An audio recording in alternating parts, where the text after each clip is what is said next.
감사하겠습니다. 우리 주님의 말씀 신명기 1장 30절부터 33절까지 말씀입니다. 신명기 1장 30절에서 33절까지 한 절씩 교독하겠습니다. 너희보다 먼저 가시는 너희 하나님 여호와께서 애굽에서 너희를 위하여 너희 목전에서 모든 일을 행하신 것 같이 이제도 너희를 위하여 싸우실 것이며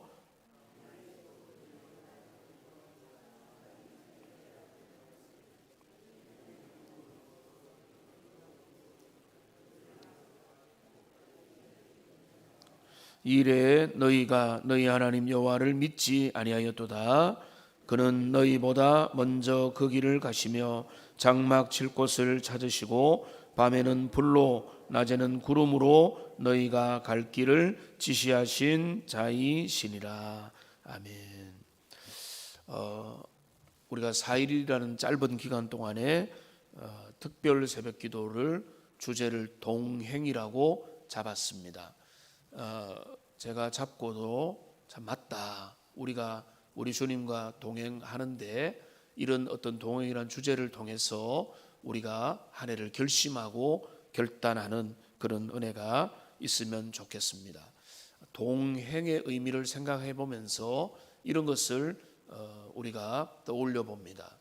옆에 같이 있다고 해서 동행이 아니다. 진짜 동행을 한다는 것은 의지하고 신뢰하며 친밀함을 느끼면서 그 길을 걸어가는 겁니다. 옆에 있지만은 전혀 말 안 듣고, 옆에 있지만은 신경도 안 쓰고 뭔가 서운하게 가는 것, 그리고 옆에 있는지도 모르는 것은 진짜 동행이 아닌 것입니다. 우리가 한 해를 주님과 동행한다는 것은 여러분 오늘 믿음으로 순종하고 결단해서 이 아침에 여기 나오는 것부터 했던 것처럼 하나님의 말씀에 귀를 기울이고 주님의 인도에 순종하고 하나님 말씀하시면 내가 따르겠습니다. 귀를 기울이겠습니다. 라고 그렇게 친밀하게 하나님과 소통하고 주님의 인도를 받는 복된 한 해가 되기를 주님의 이름으로 축복합니다. 오늘 말씀의 교훈은 제가 잘라 읽기를 30절부터 해서 이 내용을 보면 너무나 복된 말씀인데 사실은 제가 이런 복된 말씀을 전하고자 이 구절을 정했는데 근데 앞뒤 구절을 쭉 보면은 이 복된 말씀은 우리를 향한 도전이면서 경고도 되는 그런 말씀이라는 것을 알게 됩니다. 자, 이거는 신명기 1장입니다. 신명기 1장이라는 것은 이 신명기의 말씀은 이 말씀을 받는 이스라엘은 젊은 이스라엘입니다. 그러니까 출애굽 2세대고 광야에서 이제는 가나안 1세대가 되는 출애굽한 1세대들은 이제는 소멸이 되고 그들은 광야에서 죽었고 이제는 많은 대부분의 사람들은 가나안에 들어가서 정착해야 되는 출애굽 2세대 가나안 1세대입니다. 모세는 이제 가나안에 들어가지 못하는 겁니다. 그 모세가 지금 다시 일어난 가나안 1세대가 될 출애굽 2세대를 향해서 주시는 말씀이 바로 신명기 말씀입니다. 이 신명기 말씀을 가만히 보면 두 번 하시는 말씀입니다. 신명기라는 뜻이 그렇습니다. 두 번째로 하시는 말씀. 이 두 번째로 하시는 그 말씀은 뭔가 하면 그 교훈은 뭔가 하면 이겁니다. 너희 부모 세대의 실패를 되풀이하지 마라. 이게 신명기의 교훈입니다. 너희 부모 세대가 어떤 상황 속에서 어떻게 했는지를 기억하고 반면교사로 삼고 정면교사로 삼아서 좋은 것은 너희가 붙들고 좋지 않은 것들은 절대로 붙들지 마라. 이게 모세가 그들에게 주는 것입니다. 그런데 오늘 이 본문 우리의 내용은 뭔가 하면 가데스 바네아에서 가나안 땅에 정탐꾼을 보내고 그 정탐꾼의 보고를 듣고 난 다음에 이스라엘 백성들에게 있었던 그 사건의 이야기가 오늘 모세가 들려주는 겁니다. 지금 19절 말씀에 보면은 아메리 족속의 산지 길로 가데스 바네아에 이른 때에 쭉 가면서 주님이 21절에서 이 땅을 너희 앞에 두셨은즉 올라가서 차지하라, 두려워하지 말라, 주저하지 말라라고 하는, 그러니까 이 내용을 우리가 간단하게 보면은 가나안을 정탐하게 하고 그 후에 그들이 보고 나서 보고를 하고 난 다음에 그들이 뭔가면 그들이 뭐라고 보고했습니까? 12명 중에서 12명의 지도자들의 보도 중에서 10명은 인간적인 보고를 하고 눈에 보이는 대로 보고를 했습니다. 2명은 여호수아와 갈렙은 믿음과 하나님의 안목을 가지고 보고를 했는데, 그런데 그들의 마음들이 그 보고를 듣고 난 다음에 인간적이고 현실적이고 눈에 보이는 일들 앞에 사로잡혀 버렸다는 것입니다. 그런데 그들의 그 사로잡힌 그 상황 가운데서 모세가 그들 앞에 호소를 했습니다. 뭐라고 호소를 했는가 하면 30절부터 나오는 내용이 바로 모세의 호소입니다. 이 내용들이 너무나 좋은 말들, 아름다운 말들이지만은 근데 이 앞에 있는 배경을 연결해서 보면은 좋은 말이 아니라 그들에게 피를 토하면서 하는 호소인 겁니다. 그 호소는 뭔가? 그건 어떤 건가 하면은 우리 하나님이 어떤 분이시냐? 우리 하나님이 어떤 분이시냐? 우리 하나님은 너희보다 먼저 가시는 하나님이시다. 너희보다 먼저 가시는 하나님이시다. 33절에 또 나오죠. 그는 너희보다 먼저 그 길을 가신다. 그러니까 먼저 가시는 하나님이시라는. 근데 이거를 우리는 이 사건을 너무나 잘 알고 있으니까 무슨 말입니까? 가나안 땅에 그가 먼저 가셨어. 선점을 해놓으시고 거기에 당신의 역사를 움직이고 만들고 기다리고 모든 일들을 할 거라는 겁니다. 아낙 사람들이, 아모리 사람들이 크고 장대하면 그들을 정리할 것이고, 그 성벽이 견고하면 주님이 깨뜨릴 것이고, 그 성읍이 어떠하면은 그 모든 문제들을 우리 주님께서 해결해 주실 것이다. 먼저 가시는 분은 먼저 가서 싸우고, 먼저 가서 정리하고, 먼저 가서 모든 일들을 행하실 것이라는 겁니다. 그러니까 먼저 가시는 하나님이 우리의 하나님이심을 신뢰하는 여러분이 되시기를 주님의 이름으로 소망합니다. 우리의 미래는 우리의 다가오지 않는 그 시간들의 주인 되신 하나님께서 우리보다 먼저 가시는 분이십니다. 우리 주님은 우리보다 먼저 가시는 분입니다. 그때만 그랬던 게 아닙니다. 여러분 성경을 가만히 보십시오. 여기 보면은 30절에 보면은 애굽에서 이렇게 했습니다. 한번 따라합시다. 애굽에서. 자, 애굽에서. 31절에 보면 뭡니까? 광야에서도. 근데 여기 30절에 또 보니까 뭡니까? 이제도라고 해요. 애굽에서, 광야에서, 이제도. 이 말은 뭔가 하면 너희가 애굽에 계실 때도 주님은 너희보다 먼저 가신 자고, 광야를 지날 때도 우리 주님은 너희보다 먼저 가신 자고, 지금 너희들이 도전 앞에 있는 그 상황 가운데도 주님은 너희보다 먼저 행하시는 자시다. 하나님은 어제나 지금 우리의 살고 있는 오늘이나 우리가 죽고 난 다음에 보낼 내일에도 우리 주님은 우리보다 먼저 가시는. 그러니까 우리가 붙들고 의지해야 될 우리의 신뢰는 뭔가 하면 우리 하나님은 우리 인생보다 먼저 가셔서 우리를 섭리하시고 우리를 이끌어 가시고 우리의 삶을 주장하신다는 이 신뢰를 우리가 항상 가져야 돼요. 그러니까 우리가 우리의 일들을 계획하고 우리의 삶의 많은 것들을 풀어갈 때도 우리가 이 전제를 가지고 이 믿음으로 주님 앞에 나가야 되는 것입니다. 우리 주님 먼저 애굽에서 출애굽을 준비하시고 광야에서 수많은 기적과 은혜와 능력들을 준비하시고 지금 이 모든 가나안의 정복을 계획하시는 하나님께서 어떤 일들을 행하십니까? 여기 보십시오. 30절을 보시면은 애굽에서 너희 목전에서 모든 일을 행하신 것 같이 이제도 너희를 위하여 싸우실 것이다.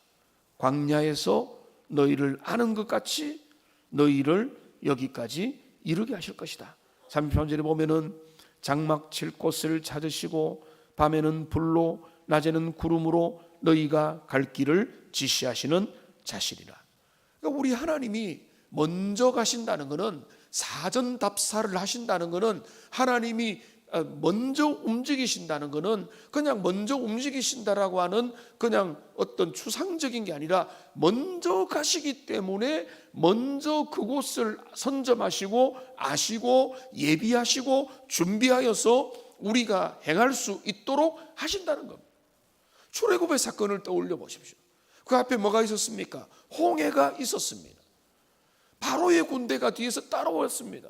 광야에서 뭐 먹고 살지 우리가 그거를 예비가 안 되는 겁니다. 조금 바리바리 싸운 것들은 있었지만은 그거는 몇 날 며칠을 버티고 광야에서 40년을 보낼지 누가 알았겠습니까? 근데 그들이 주님을 신뢰하기만 하면 애굽에서도 인도하시고 광야에서도 인도하시고 가나안 땅에도 인도하시는 하나님이 우리의 하나님, 그들의 하나님이 우리의 하나님. 지금 우리의 하나님께서 2024년 우리의 시간에도 인도하고 먼저 가셔서 우리의 삶의 모든 것들을 인도하시고 지키는 분이라는 것을, 그것을 믿는 것이 우리의 믿음일 줄로 믿습니다. 우리가 주님을 믿는다고 할 때는 주님 믿습니다, 도와주세요, 이게 아니고 주님이 다 해주신다. 주님이 미리 행하신다. 주님이 말씀하신 거라면은 반드시 이루어 주신다. 이걸 믿는 게 진짜 믿음이라는 거예요. 우리의 삶에 하나님이 말씀하신 것, 우리 주님이 뜻하신 바들은 우리 주님이 먼저 가서 이루신다. 자, 그래서 이것이 신자의 백전백성의 길이라는 것을 우리가 기억을 해야 됩니다. 애굽에서도 그랬고 광야에서도 그랬고 가나안에도 그랬고 구약시대에도 그랬고 신약시대에도 그랬고 교회사 시대도 그랬고 우리 동의 믿음의 선배들의 시대도 그랬고 지금 후배들의 시대도 그렇고 우리의 미래 시대도 그렇고 달라진 것은 환경밖에 없지 도전은 똑같고 믿음의 내용은 똑같은 것입니다. 우리보다 먼저 가시는 주님을 신뢰할 때 하나님은 거기에 은혜 주시고 인도하여 주시고 우리는 백전백승의 은혜를 누리게 되는 것입니다. 그런데 제가 이 말씀이 무조건 축복이 아니라고 하는 내용을 말씀드렸습니다. 32절입니다. 자, 32절. 자, 같이 읽겠습니다. 이래 너희가 너희 하나님 여호와를 믿지 아니하여도. 여러분, 우리가 구절을 떼어넣어서 제 같으면은 30절 이런 거 딱 멋지게 성구로 해서 걸어놓으면 너무 어려울 것 같아요. 그런데 우리가 이 역사를 그대로 봐야 됩니다. 그런데 그들의 아버지들은, 어머니들은 그걸 안 믿었어요. 못 믿었어요.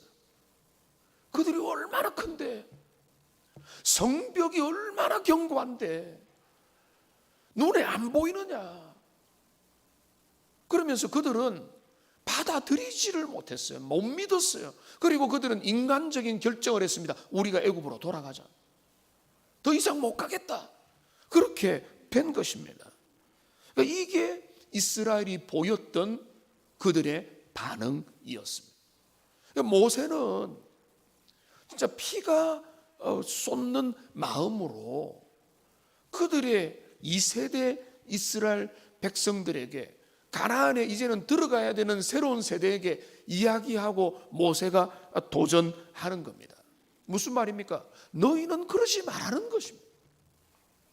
너희는 그렇게 해서는 안 된다는 것입니다. 너희는 너희의 부모들이 그 결정적인 순간에 너희들이 부모들이 가졌던 그 모든 것들 중에 주님을 신뢰하고 걸어갔다면, 주님이 이끌어 가시고 먼저 가시는 분이라는 것을 너희가 붙잡았다면은, 너희 부모 붙잡았다면은 광야에서 그 고생하지 않았을 거라는 거예요. 근데 너희가 가나안 땅에 들어가게 되는데, 너희가 들어가는 그 땅에서 너희도 마찬가지라. 거기에서도 도전이 있고 여러 어려움들이 있고 고난이 있고 역경이 있겠지만은 너희가 진짜 붙들 것은 주님을 신뢰하는 마음. 하나님이 너희의 길을 인도하신다. 이거를 신뢰하고 나갈 때 하나님이 거기에 은혜 주시고 기적을 베풀어 주시고 여러 가지 우리가 생각하지 못했던 일들을 하는데 내 계획으로만 하면은 주님은 나타날 이유가 없는 거예요. 주님을 신뢰할 때 주님이 원하시는 일들이 그 가운데 나타나게 된다는 것입니다. 여러분, 우리의 2024년도 마찬가지입니다. 우리 계획만큼 갈 겁니까? 주님의 인도를 신뢰하며 갈 겁니까? 잠언 16장 9절은 말합니다. 사람의 마음으로 자기의 길을 계획할지라도 그의 걸음을 인도하시는 이는 여호와이시다. 여러분, 올 한 해에 하나님을 더욱더 신뢰하는 복된 한 해가 되기를 소망합니다. 우리 하나님을 신뢰한다는 것은 그저 주님 믿습니다 이게 아니에요. 하나님이 내 길을 아신다. 하나님이 미리 행하신다. 하나님이 약속하시면은 그 약속을 붙들고 나간다. 그런데 여러분, 이게 끝이 아닙니다. 그들의 불순종의 핵심은 뭡니까? 그들의 불순종은 하나님의 말씀을 거절한 것입니다. 그들이 안 올라갔다 이게 중요한 게 아니에요. 그들이 정탐꾼 10명의 말이 흔들렸다 이게 중요한 게 아니에요. 그보다 더 중요한 건 뭔가 하면은 주님의 말씀을 듣지 못해서. 하나님이 약속하셨습니다. 하나님은 이 땅을 너희가 취하리라. 너희는 그 땅으로 가리라. 그 약속의 땅, 주님이 원하는 그 비전과 그 도전을 우리 주님이 약속하셨고 모세를 통해 보여주셨는데 그들은 그것을 못 믿은 겁니다. 그러니까 그거는 그들이 어떤 여론을 들었느냐 문제보다 더 중요한 것은 그들이 주님의 말씀을 제일 중요하게 여기지 못했기 때문에 눈에 보이는 이야기 앞에 마음이 빼앗겨버린, 이게 그들의 불신입니다. 근데 이거를 바꾸어 말하면 오늘날 2024년에 우리 앞에도 이런 이야기 저런 이야기 들리고 이런 환경의 변화와 저런 파도들이 넘실거릴 때라도 우리의 마음은 어디에 우선순위를 둬야 되는가 하면은 주님이 어디로 가시는가, 주님이 구름 기둥과 불 기둥과 말씀으로 어디를 지시하시고 무엇을 말하시는가를 볼 수 있는 분별력과 안목이 우리에게 생기기를 소망합니다. 그 믿음과 그 분별력이 없으면은요, 어떻게 우리 이 조상들은 실패했는가, 그들은 왜 넘어졌는가, 그렇게 되지만은 가만히 생각해보면은 그들이 눈에 보이는 현실에만 급급했거든요. 그러니까 그들은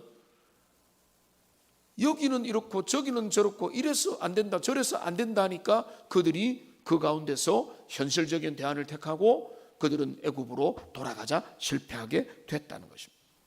그들에게 지식이 없어서가 문제가 아닙니다. 그들에게 능력이 없어서가 문제가 아닙니다. 그들에게 어떤 경험이 없어서도 문제가 아닙니다. 그들에게 단 하나 문제가 됐다는 것은 여호와의 말씀을 붙들고 그 말씀을 분별하고 이 말씀이 진리의 말씀이다라고 하는 주가 말씀하시면은 내가 가겠습니다. 주님의 말씀이라면은 내가 순종하겠습니다. 이삭을 드리라고 하면은 내가 드리겠습니다라고 하는 그 마음 하나가 없었던 거예요. 다른 그런 문제가 아니에요. 다른 것들은 세상 사람들도 보는 겁니다. 눈에 보이는 것들, 현실에 보이는 것들은 다 보이는 것들이에요. 제일 중요한 건 뭔가 하면 주님이 뭐라고 말씀하는가, 주님이 어디로 가고 계시는가, 어디로 가라고 하시는가, 하나님의 약속이 있는가. 우리는 제가 득세 동안에 몇 번 말씀하겠지만은 그렇기 때문에 주님의 말씀을 확신하면서 분별하면서 걸어가는 그거, 이게 우리에게 중요해요. 지금 하나님은 구름 기둥과 불 기둥을 보여주면은 좋겠지만은 오늘날에는 구름 기둥과 불 기둥 없습니다. 제일 중요한 건 뭡니까? 하나님의 말씀을 분별하는 것입니다. 주님이 정말로 우리에게 주시는, 지금 우리에게 주시는 사명이 뭔가? 여러분이 특별 새벽기도에 어제 송구영 씨하고 오늘 새벽기도 하면은 인간적으로는 피곤하면은 우리의 삶의 생산성도 떨어지고 뭐 이렇게 여러 가지 계산을 하면은 새벽기도 안 나오는 게 답이 맞을 수도 있죠. 그러나 그런 게 아니다. 주님이 주시는 은혜로 내가 첫 단추를 끼운다라고 하면은 우리는 그게 해답이 되면은 하나님 앞에 믿음으로 순종해서 나오는 것처럼 우리의 인생의 길들도 뭐 제가 송구영 씨도 말씀드렸지만은 평생도 그렇거니와 올 한 해를 승리하고 완주하려면 올 한 해 그 어떤 때보다 주님의 말씀을 붙들고 주님이 뜻하신 바에 내 마음을 두고 거기에 분별하여서 걸어가리라. 이렇게 될 때 여러분 거기에 승리가 있고 거기 주님 동행하시고 기적을 베풀어 주시고 우리가 가보지 못했던 일들과 경험하지 못했던 일들을 우리가 꿈꾸는 은혜가 있게 될 줄로 믿습니다. 함께 그것을 기대하면 좋겠습니다. 하나님은 믿음의 사람들과 믿음의 공동체를 기뻐하세요. 숫자가 많은 거 그게 중요한 게 아닙니다. 하나님 믿음의 숫자가 많은 게 중요해요. 정말로 주님이 원하면 순종하겠습니다. 주님의 뜻 앞에 나 달려가겠습니다. 이런 은혜가 우리에게 넘쳐나고 그래서 하나님 앞에 올 한 해도 승리하는, 그러니까 정말로 주님 말씀하시면 내가 나가겠습니다. 우리가 그 찬양을 부르지만은 그러나 그 마음이 그치지 않는 것, 그 마음에 붙들려서 살아가는 것, 그게 승리하는 올 한 해가 될 줄로 믿습니다. 우리 찬양 드리면서 기도로 나가겠습니다. 주님 말씀하시면 내가 나아가리라. 주님 뜻이 아니면 내가